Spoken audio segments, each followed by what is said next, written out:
Thank you, studio audience. Thank you. Thank you. Thank you.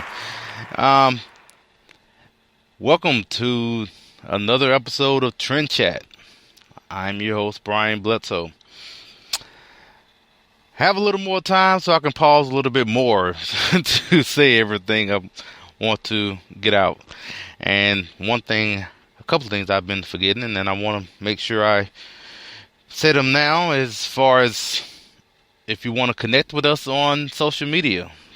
It should be pretty basic. I should say this all the time, but I've been kind of neglecting that the past couple episodes, trying to make sure I get all the interviews in.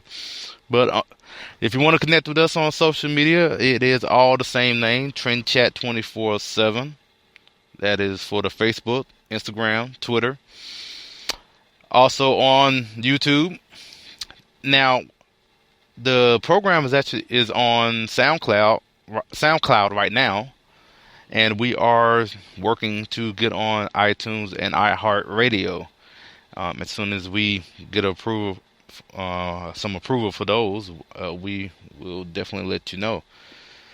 And also want to talk about a group called the Founding Project and their mission for an upcoming website. But right now they are on Facebook as a Facebook group. So if you just search the Founding Project on Facebook, you should be able to find them quite easily.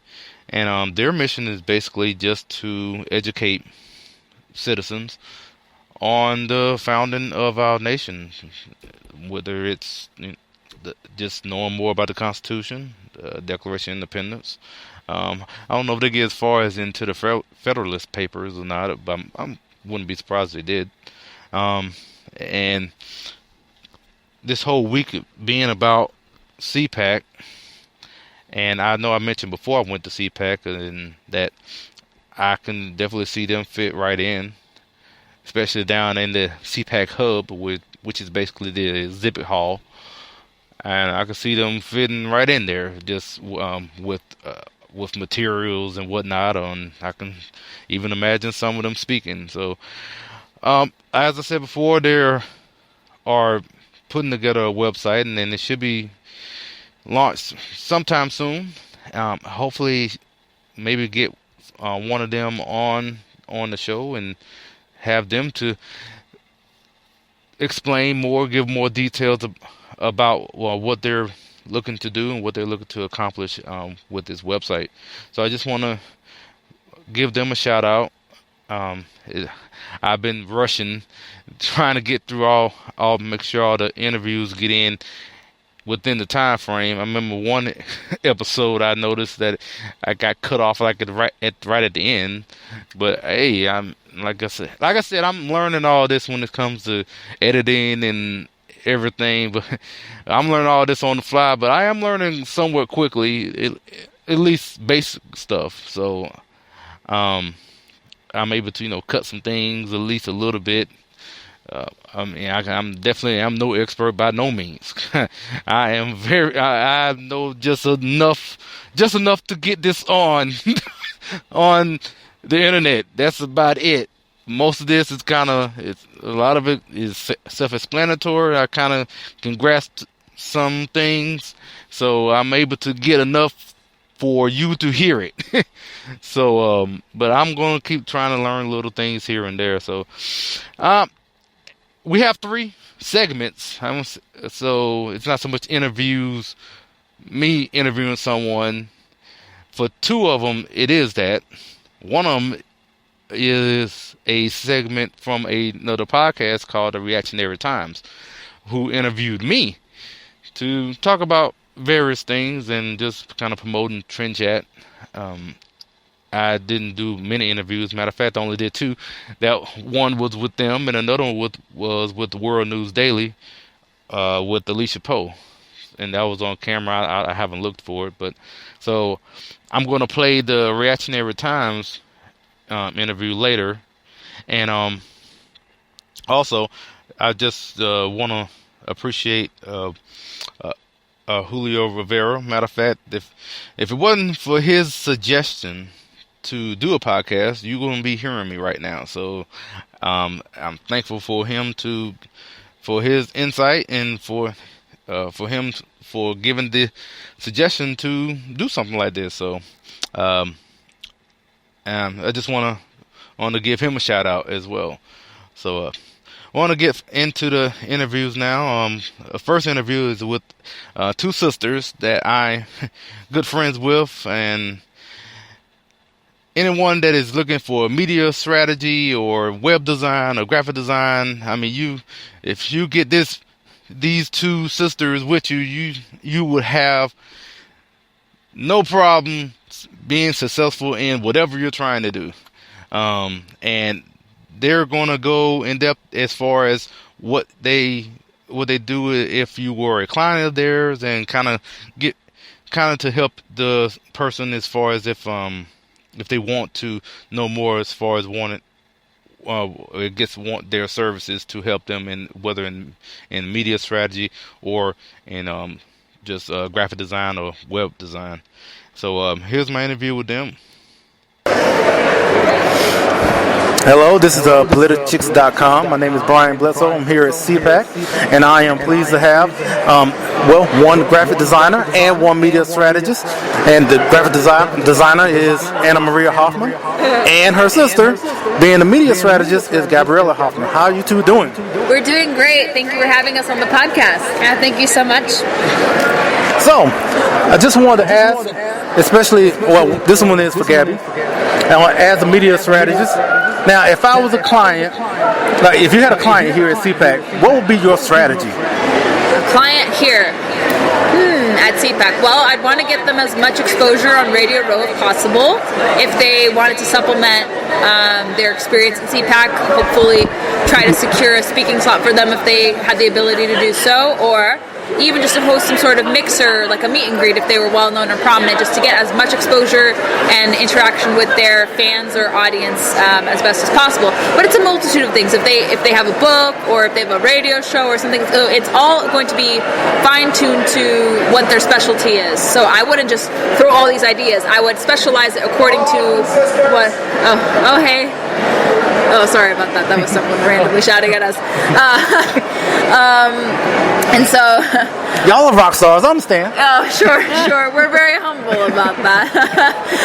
But no, back to the subject. So, obviously, depending upon how the person was positioned, if they had a show, a blog, or if they're prominent, it depends upon what they want to do.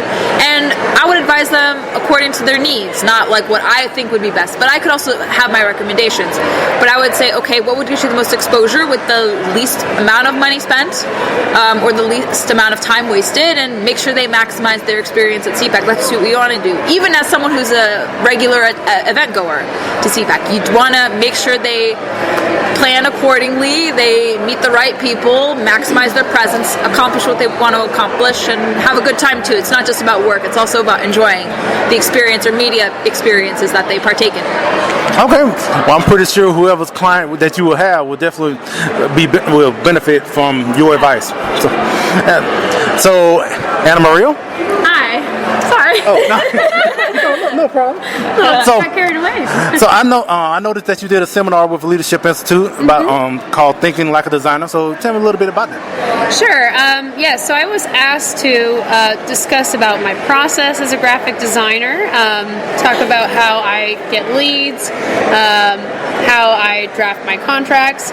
So this was really geared for people who are at state nonprofits, and they have, some elementary knowledge of Photoshop and Illustrator, but this was designed to help them take that to the next level, either in their capacity working for a nonprofit or, as an independent person. So just basically helping them take that knowledge that they've gained from another LI training and apply it even further.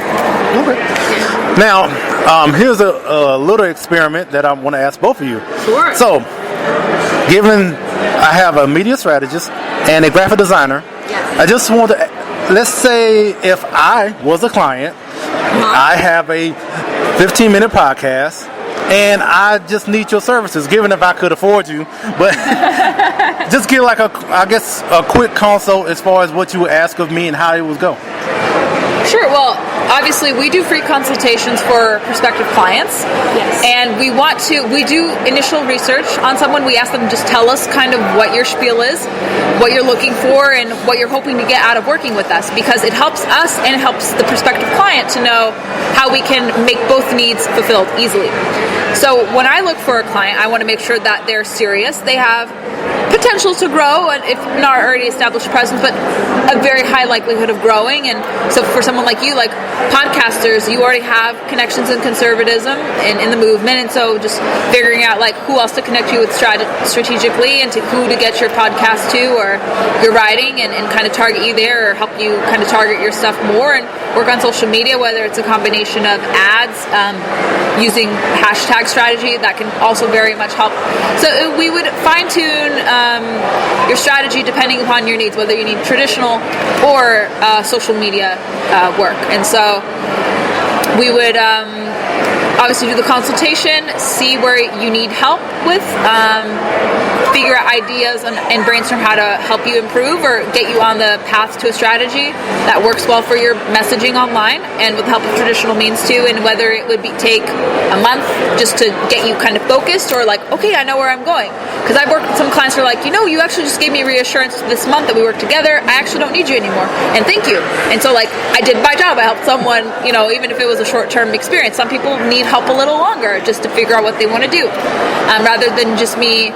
And we wouldn't make sure that like I'm holding your hand. Like, we would make sure that you're being proactive on social media, not just me managing social media, because so many people do social media work and it's someone else managing for them, and if they're too busy to even invest in that, it's not going to work well for them. So I try to give a hands-on experience or hands-on work with clients too. I make them be as active as I could be.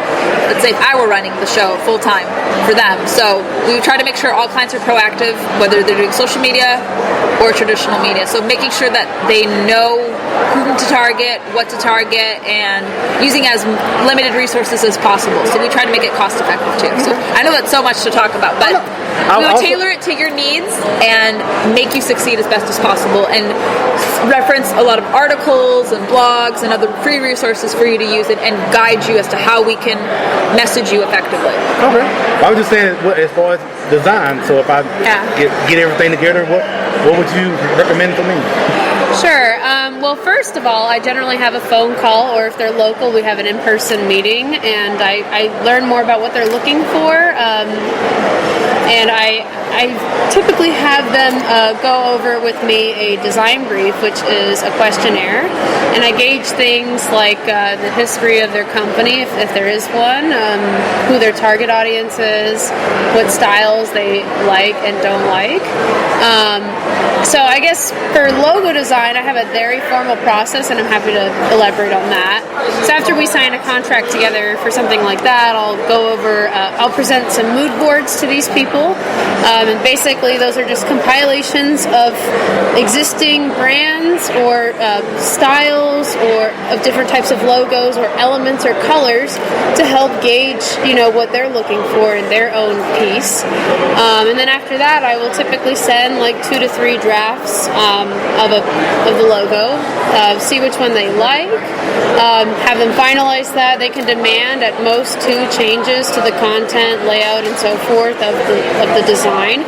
If they go beyond that, it's going to be a $50 per hour rate, simply because time is money and you have to be very efficient, and so that kind of helps people understand that yes, I'm serious and I mean business. Yes. So then after all of that's kind of done, after we've finalized the design and chosen the colors, then I'll present the final deliverables, the final formats, the file formats that they will need, of course, for the project, whether that be in print or digital. I will deliver it to them, but that, of course, is only available to them once they've paid the full price. I typically have people pay a 50% down payment first, and then pay the rest towards the end, because that just, you're more serious, you get the job done, and yes, you should be paid for your time to research things, because that's all part of the process, and it's important for people to understand that if they're working with me. And so, and you're also talking about as far as I guess website design as well. Yeah, I have like a different process for that. Generally, we iron out a work scope before, and then I'll put that in the contract, so everything is crystal clear. And of course, the contracts that I have for different types of projects are different, of course, but they all include like protective clauses and things like that I need just in case something crazy happens. You have to be smart and protect yourself. But that also makes it crystal clear to people like what your rules are, how you operate and all of that.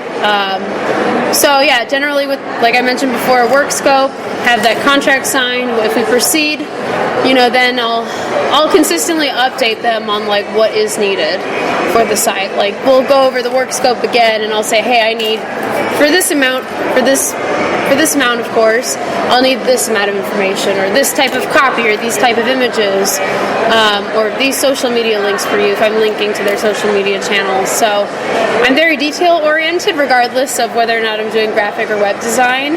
And yes, the processes for both types of projects are different, of course, and they have different requirements. But there's some similarities as well. So. Okay. Well, you know what? If I could, I would hire you right now. Well, thank you. So we would want to, anyone out there who's listening who wants effective conservative consultants who are not going to put you on a goose chase, essentially, and not lead you on or try to take money from you and not provide any product or work ethic. It's just a matter of trying to place our values into action. So many people do not do that, and that's why we're trying to set ourselves apart. Not necessarily being explicitly political, we still are very conservative, but we're trying to work with people trying to put our values into action without having to be so traditional about it, I guess. Yeah, and I would also say, I think the most important thing that we're doing is, of course, what Gabriella has been saying, but I think it's very important to support conservatives in the private sector, especially in niche markets like gun shops and pro-life crisis pregnancy centers. Those type of entities that especially from my own point of view, I see that they are lacking in the design type of thing. The branding is kind of lacking because they've been ignored. So I think it's very important to help those people out with their branding so they can look sharp and be competitive with their competitors, of course, and obviously to help tell their story through visual means. Okay, so anything coming up for both of you? I'm going to be I'm doing a training actually in Los Angeles next week with the big chapter of the Republican Women's Federated Club. It's a very big group of women, and I'm talking about how to use effective marketing to appeal to millennials with respect to conservatism. So I'm going to teach them how to market effectively to millennials on how to get them to support conservative ideas. So that's going to be really fun, and I'm going to document that on my social media, so anyone listening can tune in there, and I'll definitely send it your way, Brian, and maybe some tips will be useful there. Oh, yeah. And then I'm doing a few other speaking engagements, one at American University, so I'll reveal where and what I'll be doing regarding that in a few weeks once I get it confirmed. But I will be speaking at American University on a really cool topic that's not really discussed much on college campuses, so it's going to be really good. Yeah, I don't do as many trainings as Gabriella does, except probably for earlier this week, but I anticipate more coming down the pipeline. In my case, I've just been getting a lot more both website and graphic design projects. A lot of the graphic design projects that I have been receiving are logo designs, but I also do, like flyers and social media graphics and those types of things. So I'm currently going to be I will be working with a tactical shop here in the Northern Virginia area to redesign his website. That's one thing I do besides creating new websites is redesigning them. And I've also spoken to people in other countries as well, and I'm hoping to continue the conversation with them and hopefully lock down those projects. But it's very exciting to work and communicate with people who are conservative in other countries who are doing really wonderful things in their local communities or for the areas that they live in, of course. So yeah, that's what I'm up to. Well, thank you so much for your time, and again, like I said, anyone that is looking for any sort of what is media strategy or graphic design, give them a holler. So this is Politichicks, and my name is Brian Bledsoe, and thank you. Sounds good. Thank you, Brian. Thank you so much. Oh, oops. And also, thank you to Anna Maria and Gabriella for I guess for really letting everyone know, especially so if you're out there, and like I just said in the interview, if you or you know someone that is looking for help as far as in media strategy, or if someone's needing some help as far as graphic design and website design, definitely give them a holler, like I said in the interview. And they are very professional, conservative, and like I said before, you can't go wrong with them. I mean, they're going to do the job right. And when I say right, I also mean right as far as ideology to the right. So anyway, the next segment is an interview I did with the Reactionary Times. In this segment, I was talking with Justin Dickerson, and I think it was about 15 minutes, and we just talked about a number of issues. About at that time, I think CPAC was close to the end. I know it was the last day, and we just got to talking a little bit about this show and some things that I've talked about on here before. So here's the segment. Back, everybody. Welcome back. Now, Julio's going to take off for a second. He needs to do what he's got to do. And I'm Justin Dickerson. They call me Tricky Dick from Freedom on Deck, here helping out with the Reactionary Times. And at this very moment, we're going to bring on Brian Bledsoe. He's a writer for the Politichicks. And also, you can catch him at TrendChat 247, and that's what your Twitter feed. Matter of fact, it's TrendChat 20. I just said 24/7 because when I was looking for the website, someone already had TrendChat, and I was like, well, it's 24/7 because it's basically just me. So I'm me 24/7. So I just said, all right, TrendChat247.com. So now everything is TrendChat 24/7.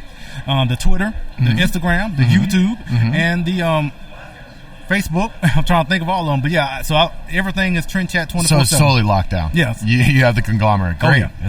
That's exciting stuff. So we're here, CPAC 2017, and I want to go over the temperature that you felt Media Row as far as the whole convention, because it hasn't really been talked about a lot on the radio, but the difference between this year and last year during the election cycle, and how hostile it was here last year, and this year it seems like everybody is everyone else's best friend. Now, Brian, what do you feel on this? Well, I was here last year. Actually, last year was my first year. That was the subject of my first article with Politichicks, was about being here for the first time. And yeah, it was madhouse in here. I mean, you had every I can't remember how many candidates at that time that came to speak, but I know Donald Trump didn't come last year, but right. Yeah, everyone was cautiously, I guess, optimistic. As far as, because they kind of didn't know what was going to happen in the future, coming up in November. So, but everyone was here, and everyone, whether you had a PAC or just the campaigns themselves, they was all in the exhibitor hall, and they was everywhere. Now this year, in comparison, well, everyone is basically falling in line, because it's, they know they have someone in the White House, at least whether they agree with them wholeheartedly or maybe they just, or somewhat skeptical, but they know that they at least have someone that will at least listen, as opposed to the past 8 years where, it was no point even trying to even go to the White House because he doesn't care about what you think. Right. Well, with Donald Trump in the beginning of this critical 100 days, we're seeing a whole lot of executive action to change a lot of things going on. And we know Barack Obama was a stalwart on that because in certain areas he did not want to even work with Congress.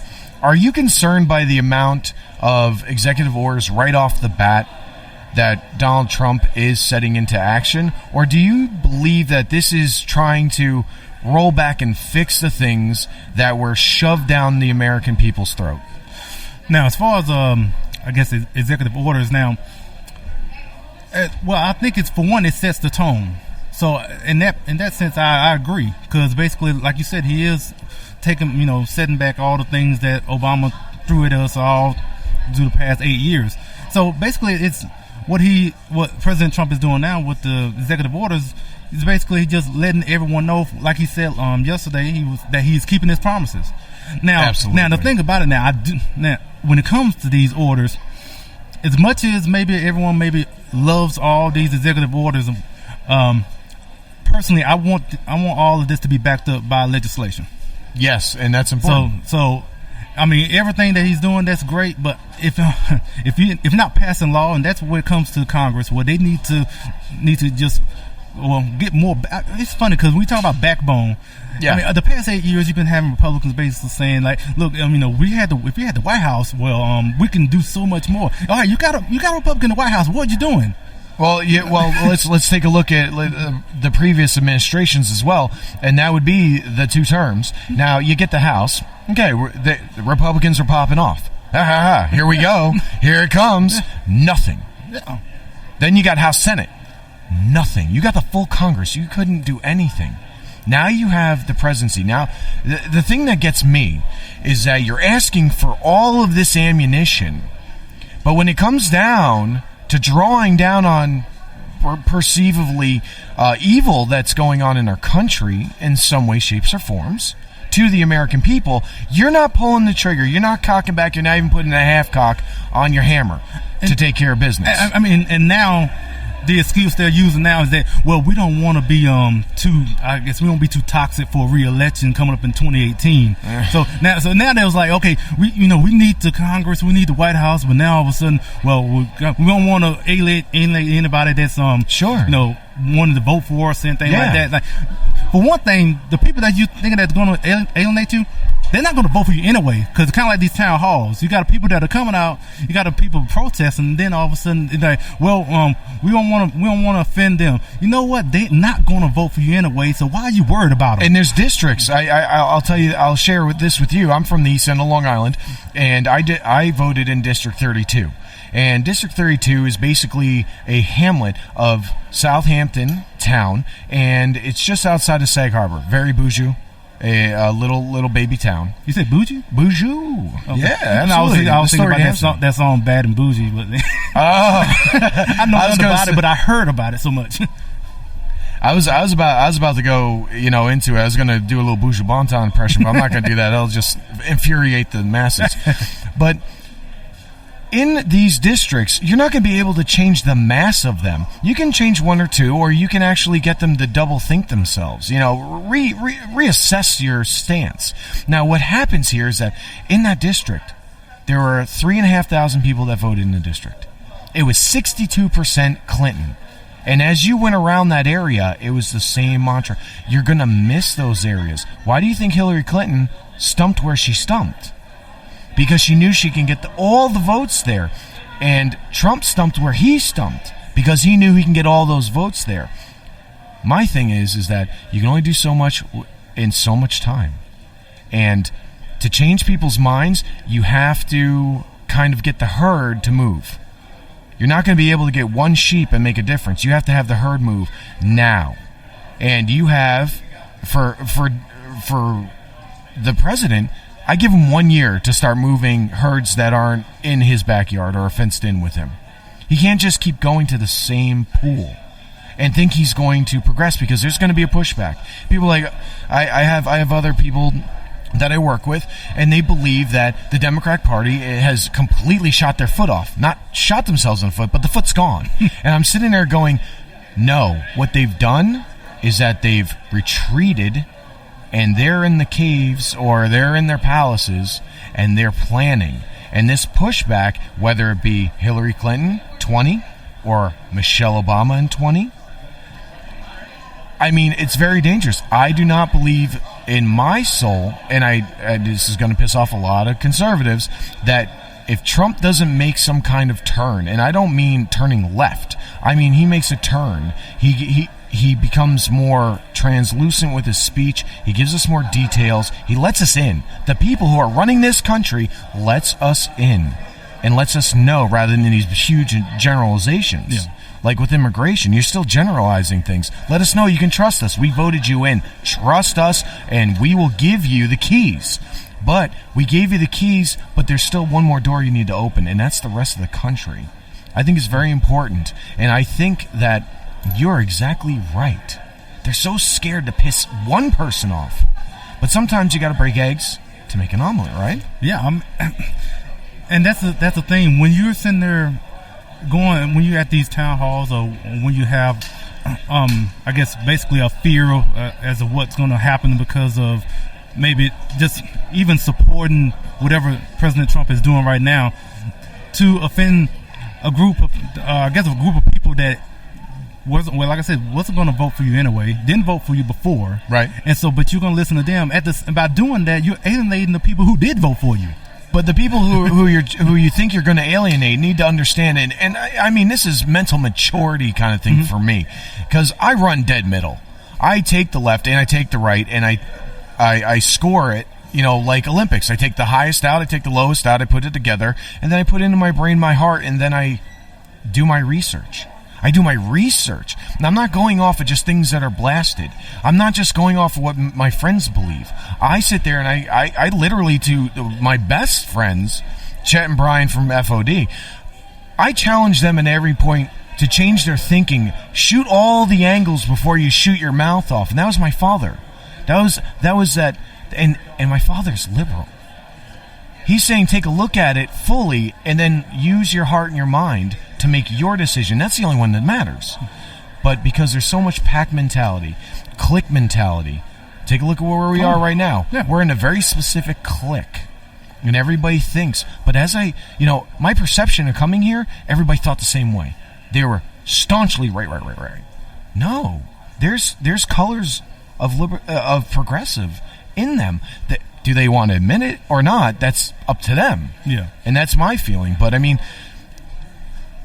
this is going to be important. This year is kind of like the big sigh of relief, I think, of CPAC. Next year is going to be rough. Well, we're going to be basically ramping up into the midterms. So, yes, yeah.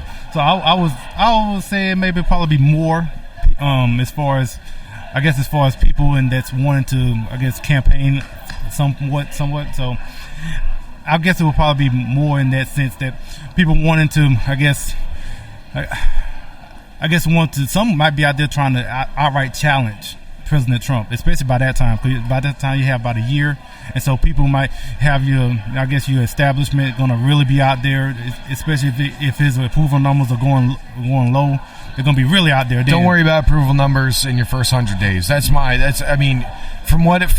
the people that I live around, they are going to dump on him 175% the whole way through. They're not in any way, shape, or form are they ever going to turn a corner or even look around it. So I want to change gears with you real quick. What's up? I was reading on Thursday that the foreign minister of Mexico is now saying he's going to bar and deny anyone, illegal immigrants or not, that we're deporting from America, that they don't have to take them back or they will not take them back, which I feel is absurd. And it makes me feel that Donald Trump was right. Mexico actually was sending their worst. And I mean, this is kind of satirical a little bit. I'm playing some jest here. Yeah. But I mean, there's some truth to that.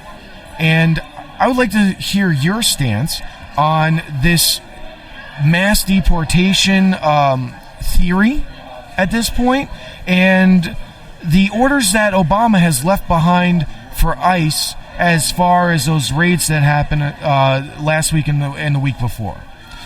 Now, that's something I mentioned on my podcast probably last week, and for me, when I talk about immigration, the analogy that I make is about basically everyone understands how it is to live in a building or in a house. Now, I didn't get too much into the analogy because I took like 10 minutes of me rambling about that. But basically, I mean, you know about walls. The people that want to get upset about, oh, you can't put up a wall. Do you live in a house, sir, ma'am? So it's the most simple, basic analogy that I can make. So I would just, anyway, that's the analogy that I'm making. As far as what you mentioned, I haven't heard about that. So when as far as not wanting to take the illegal immigrants that are being deported, so I'm trying to think. I don't know much about immigration law, but the fact that they don't want to take them, then they're not doing their citizens any good. Because why are you going to leave them out there? There's your love. There's your love from your country. Okay, so you have your citizens, right, that have been denied from a country. We're not going to talk about the United States, just any country, right. And they need to come back, and you're going to tell them, no, we don't want you back. So like I said, what is that? It's like, what is the love, like you said, for that? Like, you don't care about your citizens then. Right. Well, we'll leave that with the masses that are listening, and thank you for tuning in to Spreaker for the Reactionary Times Radio. We have Brian Bledsoe here from Politichicks, and how once again, tell them the feeds that we can find you. So TrendChat247.com, and also on Facebook, Instagram, Twitter, YouTube is all the same name, TrendChat247.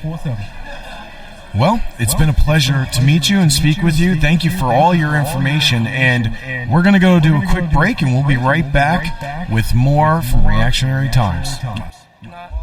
Back, everybody. All right, I got to get a hang of some of this. All right, yep, that was my segment with the Reactionary Times, and that was a fun segment, and talking about immigration. And if you have been listening to the previous episodes, you know what I'm talking about when it comes to immigration, and the analogy that I make. I think that's episode 4.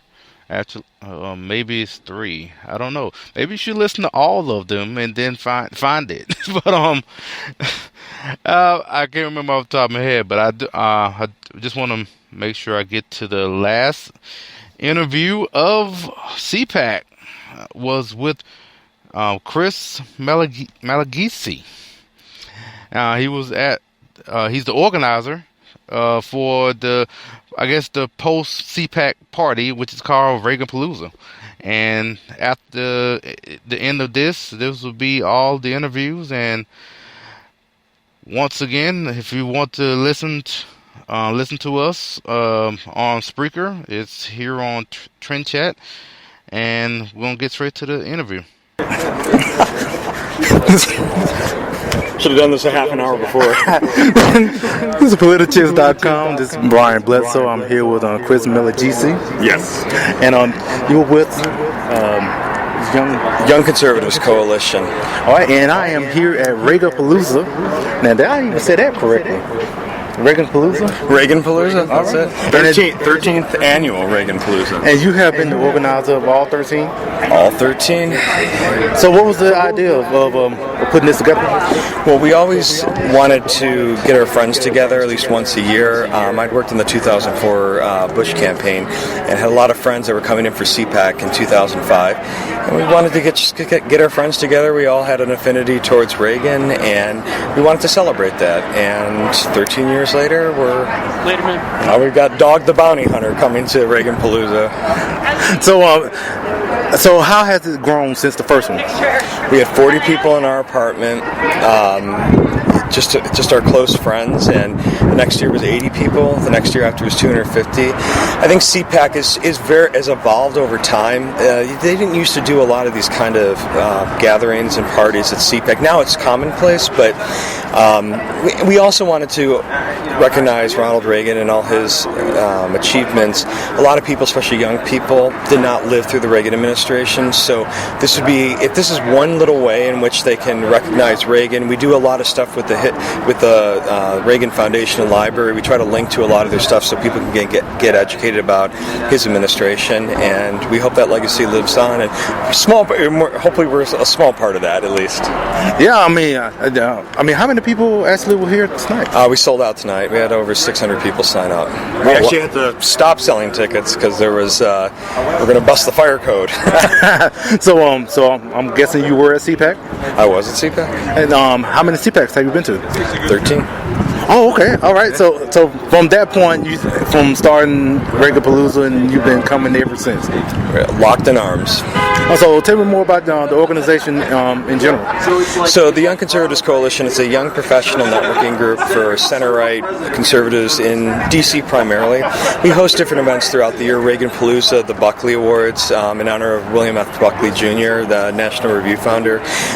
Try to honor 5 young professional conservatives that have done a big thing in the movement in the last year. You know, a lot of times you see a lot of kind of the gray hairs or get all the attention, and really the people behind the scene that work in this town are the young professionals. They're the ones that get stuff done. So we host job fairs, education seminars, but a lot of professional development work. And but this Reaganpalooza is our biggest event of the year by far. Okay, so what do you think thought of CPAC? I thought CPAC was very interesting this year. I joked with somebody that the last 8 years at CPAC, it seemed like a great big group therapy for getting through the Obama administration. And this year was very different. I thought it was a different vibe. I thought there was a lot of people that were excited, cautiously optimistic, willing to give Trump a chance. That not everybody at CPAC, necessarily embraced Trump in the beginning. And it seemed like people were excited. So ask me in a year from now. It might be a different CPAC. Who knows? I was here last year. That was my first one. So the mood I was kind of noticing from last year, I was using the same word, cautiously optimistic from last year, because people didn't really know, kind of wondering like, we don't know who's going to win, and if we have to worry about Hillary. Now it's kind of the same kind of feeling, but also more excitement, and kind of, like I said before, like a celebratory mood. So I think a lot of conservatives look at Trump, and maybe many of them were hesitant at first. Even I was. I mean, a lot of people were, because he just wasn't the typical type of politician that we're used to. But I always say there's kind of like the shiny object that the media and fake news is focused on, and then there's the real stuff that's going on. And you look at his big decisions. Mike Pence is VP. Very conservative cabinet. The executive orders are course corrections from the Obama administration and relatively conservative. So far, so good. And he's got a great team of people that I hope they continue pushing a conservative agenda. So one question I've asked everyone is, we just finished with the Conservative Political Action Conference, and I've always asked, so what does the word conservative mean to you? It's a great question. I think an even more interesting question is, what are conservatives inherently trying to conserve? Hence the name and the root of the word. And I think if you asked a conservative would say that you're conserving the American founding principles, American exceptionalism, the idea that America is a unique chapter in the annals of human history, and that the ideas of a free market, traditional values, strong national defense, limited government, less taxation. It's a very new thing in human history to have something like that, and conservatives embrace that. It's an experiment, the American experiment, and we embrace that as something unique and different. Not perfect, but the best thing that's out there, and we want to try to conserve that as much as possible. Yeah, and so do you have anything coming up? we're going to probably have a few more events coming up, professional networking, get some people jobs in the administration, and we're going to try our best doing that. All right, so I'm here at Reaganpalooza, and actually the location is like right across the street from the White House. I can see it from right here. So that's one way to getting people over here. They'll probably walk over there, especially after getting a few in them. They might go over there and say, "Well, it's our house," and might try to knock on the door and might get tackled about Secret Service. But Well, so the tagline is "Making America Great Again" for Trump. We like to think of ourselves as keeping Reagan great again every year. All right, thank you very much for your time. Thank you very much.